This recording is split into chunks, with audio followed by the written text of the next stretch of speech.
Muy bueno. Bienvenidos de nuevo a Ágora Surcolombiana. Hoy estamos con el maestro Guillermo Gordillo, el Dusan. viejo Guillo.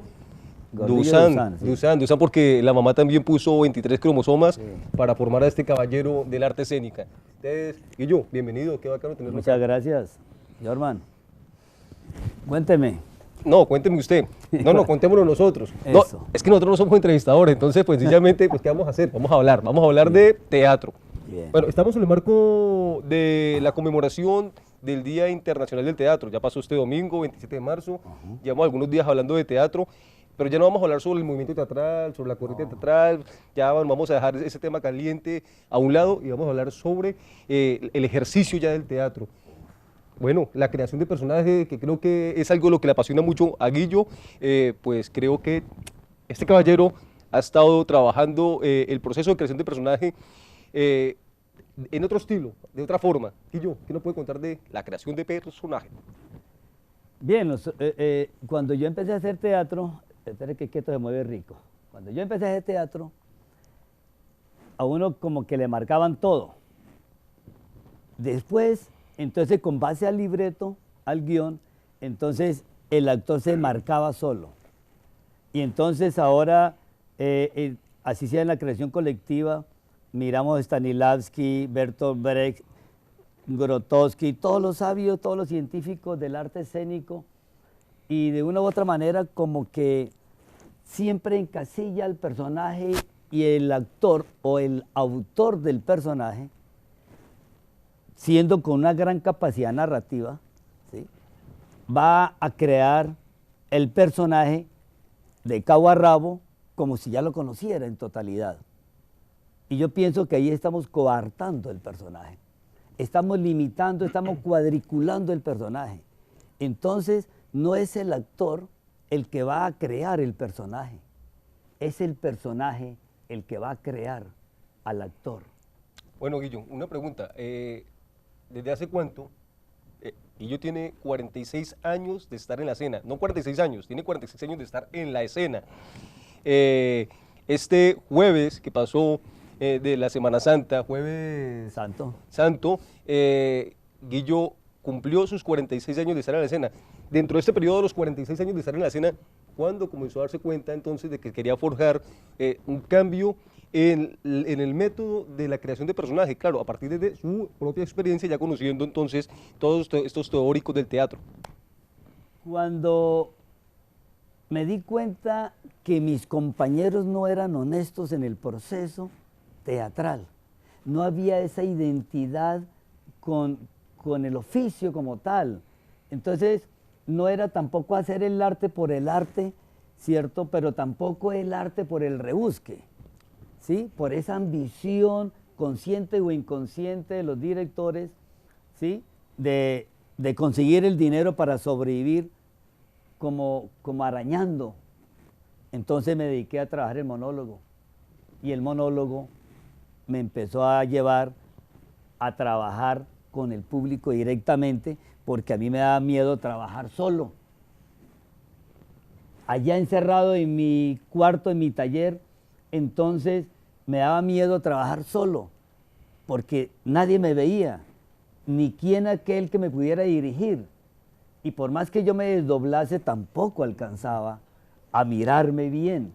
Entonces empecé a enfrentarme directamente con el público, y la relación directa con el público fue lo que me llevó a trabajar la improvisación más clara, la improvisación más honesta, ¿no es cierto?, la menos concebida, ¿sí?, directamente con el público, que fue, digamos, aquel que en cierta medida apoyó a reencontrarme, ¿sí?, con la creación del actor y no del personaje, porque es el personaje el que empezó a tomar vida propia, identificándome con él, ¿cierto?, zambulléndome, sumergiéndome en lo más profundo de lo onírico del personaje, de lo irreal, de lo absurdo mismo del personaje, que me llevó a decir: hombre, Guillo, no es como usted estaba mirando la creación del personaje. Entonces surgió Anacleto Turupe, surgió Epaminondas Rojas, el desadaptado de la montaña, pues Anacleto Turupe, el bobo, el pueblito huilense, ¿no? Surgió El mismo Ramón Alipio de los Ríos, que es el último personaje que estoy trabajando, buscando esa narración escénica, pero tan encarnada a la realidad, tan, digamos, objetivamente metido en la realidad misma del personaje, en el contexto mío y del público. Bueno, alejándonos un poco de lo metafísico en la desdoblación de Guillo para poder autodirigirse, hay que Como tener se en llama. cuenta, hay que tener en cuenta que Guillo, en la creación de personajes, la creación de esos personajes, de esos tres personajes que acaba de escribir Más otros. Guillo, más otros, claro, más otros, pero en sí los que son característicos de Guillermo Gordillo, no se hicieron en una semana, 2 semanas. Estamos hablando de 46 años sobre las tablas, y que esa técnica que Guillermo ha estado implementando para la creación de sus personajes, pues sencillamente tendrá por lo menos con cada uno de sus personajes un ejercicio de más de 10, 15 Sí, años sí. aproximadamente. Guillo, permítame, la pregunta que tengo, ¿en qué momento va a comenzar, y si ya lo está haciendo, mejor todavía, a escribir y a teorizar alrededor de su pensamiento en el proceso de formación de personaje? Porque es necesario, ¿no? Es necesario conocer todas las experiencias para, a partir de ellas, bueno, crear todo un estado del arte para que quienes vengan atrás o vengamos atrás en todo este carreto del teatro, pues tengamos más opciones, tal vez más experiencias para homologar, por decirlo así. El subconsciente juega un papel importantísimo porque es lo que más nos acerca a lo onírico, ¿cierto? Ujú. Pienso que la teorización está surgiendo. Ya tengo unos garrapiños, como yo siempre hablo de lo que yo estoy escribiendo, porque yo escribo en el papel antes que en el computador, por ejemplo. Quizá por el que esté viejo, pero la verdad, me siento mucho mejor. Y yo no escribo en imprenta, escribo, discurro la palabra. O sea, lo que nosotros antes llamábamos, escribimos de corrido. De corrido, pegado. Sí, pegado. ¿Sí? Eso me da para tener un conocimiento más global de lo que yo quiero comunicar en el papel. ¿Sí? Porque pues yo le puedo hablar aquí carreta y a ustedes, señores y señoras y chicos jóvenes del público, ¿cierto? Puedo decirle mucha carreta, pero lo que está escrito, escrito queda. Por eso es importante, por lo menos, buscar ser un escribidor para ver si llegamos a ser un buen lector. A eso es que tenemos que apuntarle. Ujú. A que nuestras comunidades, nuestros jóvenes, nuestros niños... A ver, yo le pregunto allá a la compañera o a los compañeros que están aquí detrás de cámara, ¿qué libro estás leyendo? Cuéntanos, ¿qué libro estás leyendo? Sí, ¿tú qué libro estás leyendo? No estás leyendo. ¿Tú qué estás leyendo? La Biblia, vea, ese está más santificado que nosotros. ¿Sí? Allá la compañera, ¿qué está leyendo? Un libro que se llama Historias Reales de Redes Virtuales. Bien, pero no se está acercando la juventud a la literatura. Y la literatura nos da un bagaje de conocimiento que como autodidacta he encontrado ese camino. Pero mucho más es esa relación directa con el público, con las comunidades, con la organización comunitaria. Y mucho más sublimizante me ha convertido a mí ese trabajo con la naturaleza, de cómo nosotros debemos ya de empezar a pensar, no, a actuar desde ya frente a cómo vamos a equilibrar esta dinámica ecosistémica que la tenemos acabada. Entonces, el arte surge de una realidad. Esa realidad está inmersa ¿en dónde? En dos dinámicas, la dinámica ecosistémica y la dinámica cultural, que es la dinámica de los pueblos. Guillermo, ya aquí hay una bifurcación en dos temas. Hay una bifurcación en el proceso de creación de un personaje y hay una bifurcación entonces en un tema que no solamente le apasiona, es la vida entera de Guillermo Gordillo y es una preocupación por el medio ambiente. Esto, sinceramente, ¿en qué momento Guillo va a comenzar porque es que es necesario, yo creo que es necesario aterrizar en blanco y negro, escrito, esos personajes, para que toda una generación los herede. O sea, los personajes están en unos guiones. El desadaptado de la montaña es un guión de un personaje que destruye todo y va a terminar como indigente en la calle. Y es ahí en donde él empieza a entender y a valorar que esos desechos, que esos residuos, ¿no es cierto?, que se encuentran en la calle son los que le van a dar la supervivencia. Bueno, ¿Sí? yo creo que nos vamos... Vamos a tomar un refrigerio, que me invitaron un a un momento, tinto. sí, y Estos entonces muchachos. seguimos hablando entonces, ya aquí la Vamos. vaina se va uniendo por otro lado, ya va creación de personaje, medio ambiente, bueno, Y vamos a ver... comunidad. Comunidad.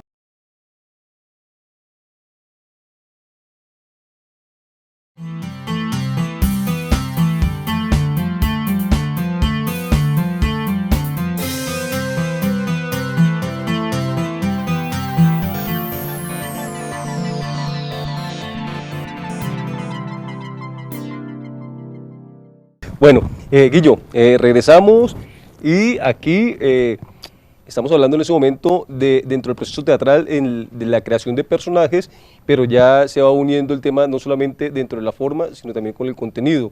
Dentro del contenido, Guillermo Gordillo nos está hablando de unas dinámicas de la vida, que está dentro de yo lo llamaría lo ambiental y está dentro de lo cultural. Guillo tiene unos términos específicos para eso, de donde él recrea sus personajes. Guillo, arranquemos con la primera entonces, la dinámica ambiental. ¿Qué nos puede decir de eso? La dinámica ecosistémica. Ecosistémica, perfecto. Sí, la dinámica ecosistémica es la primera dinámica que aparece en el planeta Tierra, que es donde está la dinámica de los recursos naturales. El ser humano, desde que se convierte en un ser social, ya aparece entonces esa dinámica cultural, que durante toda la historia de la humanidad sigue vigente. ¿En dónde estamos inmersos nosotros? En esa dinámica cultural. Y esa dinámica cultural nos lleva a encontrarnos con esa dimensión familiar, esa dimensión social y comunitaria, esa dimensión natural, ambiental, turística o ecoturística, ¿cierto? Esa dimensión universal, espiritual, ¿sí? Entonces el personaje está inmerso en una situación que es todo lo espaciotemporal. Entonces, si vamos a hablar de que el personaje está aquí en la casa, en esta alcoba, esa alcoba y esa casa está al pie de un barrio o está en un barrio, el barrio tiene parques, el barrio lo circunda unas quebradas, ¿cierto? Etcétera. O no, pura alcantarilla, o no, pura basura, etcétera. Pero él está inmerso dentro de un espacio también natural, ¿sí? Inclusive su propio cuerpo es parte de esa dimensión, ¿sí?, natural, de cómo soy yo y cómo me estoy comportando con esa naturaleza, ya es la parte, digamos, ambiental, ¿cierto? De cómo el personaje que está inmerso en una situación, en ese espacio y en un momento histórico y en un momento climático, entonces nosotros no podemos desconocer el momento ecosistémico en que estamos viviendo con este cuento que adelantó el ser humano durante más de 100 años, que fue lo del cambio climático, ¿sí?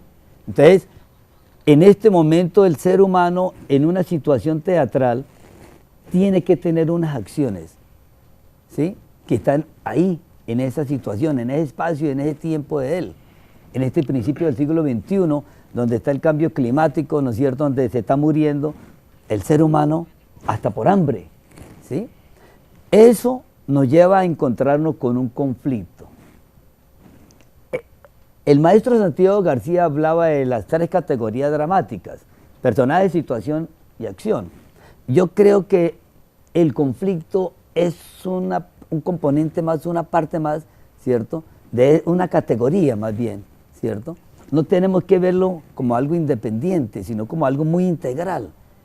El conflicto no puede desaparecer de la escena, como tampoco puede desaparecer la situación, la acción y el personaje, ¿sí? Si no hay escenografía, si miramos Grotowski del teatro pobre, ¿no es cierto?, de una u otra manera, usted mira las obras y los guiones de Grotowski y tienen escenografía. Nos plantea un espacio, el mismo Beckett nos plantea un espacio que no está, ¿sí? eso lo lleva el teatro del absurdo. ¿Sí? A mí me parece que lo del teatro del absurdo, que ahora estoy como masticando un poco eso, me parece fascinante. Antes de llegar al teatro del absurdo, porque ya comenzamos a abrirnos en otros campos, ¿en qué momento de su vida se da cuenta que es necesario, dentro de un proceso de la creación de un personaje, que subvierte el orden tal vez establecido por diferentes teóricos, el orden de cómo crear ese personaje? Porque el orden establecido de la mayoría de teóricos del teatro es o créelo desde lo físico hacia adentro, desde la forma del cuerpo hacia adentro, y créele una forma de caminar y todo, y después ya la va creando como la psicología del personaje, o el otro orden es todo lo contrario. Busque dentro de ese iceberg que hay en el libreto, en el texto, en el guión, ese 70% que no se ve, que debe ser la creación psicológica del personaje, y a partir de lo psicológico entonces créele la forma, el cuerpo, las características físicas, y Guillo estaba subvirtiendo todo el orden. El personaje es quien crea prácticamente al actor como tal, se le da una libertad total. Dentro de ese orden en el que usted decide subvertir estas teorías, ¿en qué momento se dio cuenta que era necesario hacerlo dentro de una dimensión ecosistémica, ¿es? Una dinámica ecosistémica? ¿En qué momento se dio cuenta que era necesario hacerlo? Y que de todas maneras, ya estando inmerso en esa expresión artística que es el teatro, pues ya entra entonces usted en la dinámica cultural como tal. Pero entonces siento que el punto de equilibrio de esto, el que mueve la balanza hacia un lado o hacia el otro, es la dinámica ecosistémica como tal. Si fusionamos las dos dinámicas, la ecosistémica y la cultural, nos lleva a reencontrarnos con una identidad territorial. ¿Sí comprende? Es inevitable. Entonces Neiva, el gran guacayo, no el Yuma. No sé por qué carajo nombran al río Magdalena como Yuma, cuando es un término que es del altiplano cundiboyacense, que significa gran río, los chibchas, y los caribes lo llamaron Yuma, que significa muerte del gran río. Yo me quedo con el Guacayo, con el río Las Tumbas, que lo mencionaba mi abuelo, desde donde nace el río hasta donde desemboca el río Saldaña. Ahí para abajo tuvo muchos nombres, pero me quedo con ese, ¿sí? Con el de mi tierra. Neiva, y los personajes que han nacido, ¿cierto?, teatralmente, de una u otra manera, tienen que ver con la parte ecosistémica. ¿Cuándo empecé yo a sentir esa necesidad de luchar por esa parte ecosistémica y que el arte en general y el teatro como área más específica se convierte no en una metodología, sino en un camino para sensibilizar, recrear y educar o concienciar a las comunidades? El arte no tiene que plantear soluciones, el arte plantea una realidad mostrada de otra manera, o sea, recreada, vuelta a crear. De esa manera el público se va a hacer copartícipe. ¿Y en qué momento entonces? Exacto. Cuando escribí El enemigo de Mamá Monte o El enemigo de la Madre Tierra, que es un trabajo para títeres. ¿Qué pasó ahí? ¿Qué pasó en ese momento de su vida? Ya que estamos hablando de que todo personaje y toda creación de un personaje parte de una realidad. ¿Qué pasó en esa realidad de su vida en ese momento para estrellarse ahí y decir, bueno, no sé qué escribir? Mi hijo Zohar no había nacido, ¿sí? Todavía. Eso hablo de hace 34 años, ¿sí? Pero de hace 34 años, cuando yo escribí ese guión, fue pensando en ese hijo imaginario, en ese hijo que no me había llegado, porque ya tenía 2 hijas, y el hijo mayor se me había muerto. Entonces yo soñaba con ese hijo, y yo creaba unos diálogos con ese hijo, como lo tengo aquí a Jorman. Ajá. Y en ese diálogo con mi hijo, ¿cierto?, empezamos a jugar y a crear, y encontramos el monstruo, ¿cierto?, que destruía la tierra donde estaba el sapito. ¿Y cómo puede llamarse sapito si el sapito juega un papel importante en la naturaleza y en la agricultura? Él es el que nos anuncia si realmente tenemos un ambiente sano para sembrar o no, ¿cierto? Y entonces quiere decir que el sapito es muy leal. Entonces, claro, hijo, es el sapito leal. Y empecé a crear esa historia y a narrársela a mi hijo, ¿entiendes? Imaginario, al hijo que no había llegado. Puta vida berraca, la vida de mi pelado, ¿sí? como lo escribo después. Ujú. Y ahí entonces, ¿cómo es el cuento de la hormiguita y qué otros personajes aparecen? Y entonces el que viene a denunciar la cosa es el ratoncito Fifí, que todo el mundo le tiene un asco terrible al ratón, ¿no es cierto? Y un terror al ratón, ¿cierto? Y el ratoncito, sin embargo, por ser aquel que anda por todos lados, él es el que le dice al sapito, hay un monstruo que está destruyendo esto. Y está botando basura y no es nada. ¿Pero cómo que no es nada? Claro que es mucho, porque está botando basura al piso cuando llueve y cuando hace viento, esto va a dar hasta las alcantarillas y tapa las alcantarillas, si no va derechito al río Magdalena. Entonces empieza a recrear esa historia para narrársela a mi hijo, y empecé yo a sentir la necesidad de conocer todo lo que compete a la parte ambiental y a la parte natural o ecológica, más que todo, ¿sí? Hace 34 años. Uno dice que todo tiempo pasado, bueno, uno no dice, uno escucha cada rato el berraco dicho de que todo tiempo pasado fue mejor. Y en relación a todo tiempo pasado fue mejor, estamos hablando que hace 34 años comienza a subvertirse un orden en la forma de la creación de un personaje, comienza la creación dramatúrgica de un personaje, la historia de un personaje, y comienza a subvertir el orden para crear ese personaje. Lo tocó algo al maestro Guillermo, y entonces comenzó a sensibilizarse alrededor de eso, y entonces a partir de eso sensibilizar.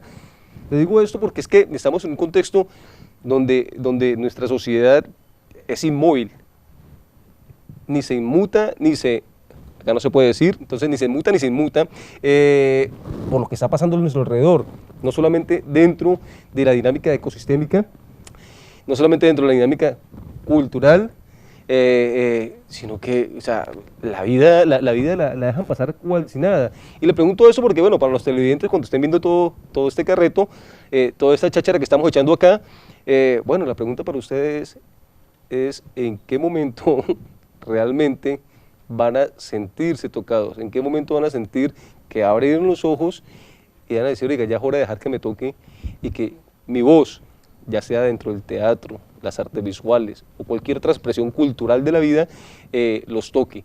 Guillo, yo creo que le hago una invitación al público exactamente para esto, o sea, ya es hora de dejarnos tocar el corazón, sensibilizarnos, pero también de tocar el corazón del vecino, no solamente dentro del teatro, sino, o la cultura, o lo ecosistémico, sino en todos los escenarios.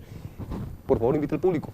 Antes que invitarlos, digamos, a participar de un proceso más equilibrante, ¿no es cierto?, a nivel social, a nivel ambiental, ¿no es cierto?, a nivel natural, pienso que es un llamado a remirarnos, a reconocernos, a reencontrarnos con nosotros mismos para que realmente podamos preguntarnos qué papel he jugado yo, cuál ha sido y cómo, desde cuándo y para qué tengo esa relación con mi familia, con mi comunidad teatral, con mi comunidad barrial, con mi sociedad neivana y huilense y latinoamericana. ¿Qué papel he jugado yo frente a este gran río llamado Magdalena, el gran Guacayo? ¿Qué relación y qué conozco yo de esa Antiguayla, de ese Nevado del Huila? ¿Qué conozco yo de mi Huila, de mi Neiva? Esto es difícil, estar apasionado y estar corriendo con tiempo, pero bueno, Sí. El tiempo ya llegó. Guillermo, muchas gracias por esa invitación a autosensibilizarnos y tocar a los demás. Estamos en Ágora Surcolombiana. Muchas gracias a ustedes por escucharnos, por escuchar esas palabras.